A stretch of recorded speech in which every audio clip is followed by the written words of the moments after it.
Hello and welcome to the video. This is a quick look at one of the new quads from OXBOT. This is the Lumio18. Now this one's come with the 04 unit in the top, and as you can see here, the whole top unit is actually vibration isolated. Not just the camera, the whole kind of sled underneath this white cover is actually vibration damped. Now, this is an 85mm quad. Although it's actually designed for kind of indoor flying, I'm flying mine on a 2S GMB battery at the moment and getting about easily 6 minutes of flight time. It's actually also very capable outside as well. And I'll show you in a minute, this ring around the outside is actually one of the set of LED lights that do some fantastic stuff. And that means that when you're flying it in dusk or indoors, or even outside actually, it looks absolutely fantastic. It is very lightweight and compact, and the full prop guards do mean that it is kind of beginner friendly. And unlike some of the quads I've had in here recently, this is absolutely tuned and set up to be very beginner friendly and quite durable too. I've bounced this off quite a few things over the last week as I've been flying it around and having an awful lot of fun. So the headlines for this is that it has a DJI 04 unit built in. I think there's other versions available as well, but that's the one that I got here. There is an inbuilt buzzer here at the back, which is fab. I do love when they include buzzers on models like this. Obviously, having the LEDs being able to light up and at the flick of a switch kind of change their pattern as well as turn them off means that it gets very easy to find if it's crashed into a bush or if it's disappeared under the couch and you're not sure where it is. Express LRS receiver. Up to 8 minutes flight time is advertised. I would say you'd have to be a little bit conservative, and it really depends on the battery. It does connect to the SpeedyBee app, so a great feature there. You can connect it up to your SpeedyBee application on your phone or tablet, and if you want to tweak something, you can. However, I'll show you the settings in Betaflight in a moment. As it comes out the box, it's pretty spot on. There's not a lot of things that I would change. This Meteor LED strip around the outside is one of the funnest parts. Again, you don't have to have it turned on if you want to conserve power, but when you do, particularly with all the different modes that it has, it looks absolutely fantastic.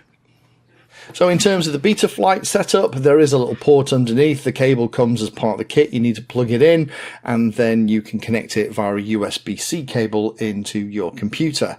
I'll put a dump and diff of everything down below. But the first thing I noticed when I plugged it in for the first time, this is a screen recording of that very first look through everything, it was lovely to see something in the data flash log. This has been armed from the factory, and that's great. VTX is on UART3, the receiver is on UART4, everything else is pretty default and standard. Going into the configuration tab, 8K gyro and PID loops, CPU's running at about 42-43%, so it's kind of cooking. Interestingly, air mode is not turned on all the time, which actually, if it's set up for beginner, is not a bad place to be. Power and battery looks like that. Failsafe, surprise, surprise, is set to drop. There's no GPS on this thing. The PID tuning, as I mentioned in the introduction, is absolutely lovely. It's very calm and relaxed flying, very precise and very controllable, but it means that you can fly it around very gently, or you can get it over and hoot about. CRSF receiver. If you leave it plugged in for 60 seconds, it will boot into a Wi-Fi access point and you can mess around with that. Modes, I would come in here and change a few things around. This isn't the way that I would do it, but modes is one of the few places I would visit alongside the on-screen display. I think the layout that they've got by default is a little cluttered. I would come in here and move things around. But unlike some of the other HD mini quads I've had recently, this is actually set up for HD straight out the box. So again, dump and diff below if you're interested. Now, unfortunately, I still can't get my N3 goggles from DJI to record the FPV footage from the camera that's on this thing. So unfortunately, I can't show you that. If there's anybody out there that knows any tips or tricks to get that stuff working, I would love to know. But let me talk about what it's actually like to fly. The hover point is about -41 on HTX, so on the 2S battery, it's only hovering about 30% throttle, so loads of power to have lots of fun with. Noise is a little bit lower than expected. It might sound quite loud in a front room or a dining room environment, but outside in a field, you're not going to hear it once it's a handful of meters away for you. Endurance isn't bad. I'm getting 6 minutes without too much problem, although if you fly it aggressively, you are going to reduce that time. And as I mentioned, the tune is beautiful. It's very stable. It's very fun. It's really inspires a lot of confidence. So if you are a beginner or you want a quad that you can practice things on so you don't break the bigger quads that you've got in your fleet, this is a great option. And top speed is really good too, much better than expected. Hovering at only a third throttle means it zooms around and you can get in and out of trouble really quickly. Lots of things I like on this OXBOT. I haven't had a lot of things in from these guys, but this is a great little quad. It flies brilliantly, it's well set up. You do need to make sure that you get the right batteries. I would recommend getting these ones that I've used here, these GMB 2S ones. These are the little 450 milliamp hour 2S packs, and they fit beautifully underneath. And I do like the fact that they've done little cute things like, for example, not permanently enabled air mode, which for some newer pilots can really confuse them with the bouncy landings and other things too.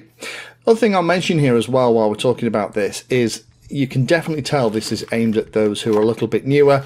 The manual and the documentation for this is really good, a cut above what I've seen from others, particularly when it's talking about things like how you bind the express LRS receiver and also how you bind the goggles to the O4 unit as well. So do check that out. It's not one of those things where the manual is an afterthought. They've really put some time and effort into that, and I congratulate them for that, because it will mean that somebody buying this can actually get it in the air without spending lots of time being frustrated.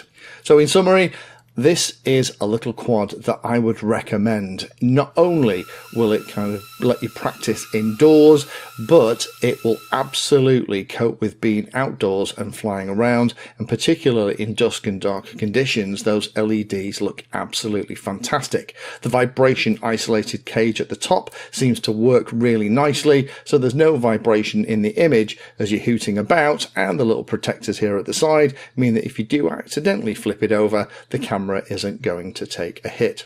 Well done, OXBOT. I'll pop a link down below along with a dump and diff if you want to check this out. But if you've been looking for a nice beginner friendly quad that has everything you need, you just need to bind it to your goggles and your radio, this should be on your list. Thank you for watching my video. Check out the playlist, and adding Painless 360 to your search terms will help you find my content. If you haven't done so already, please hit the like and subscribe button. It helps a lot. You can support the time I spend here answering questions and helping others by using the links in the video description.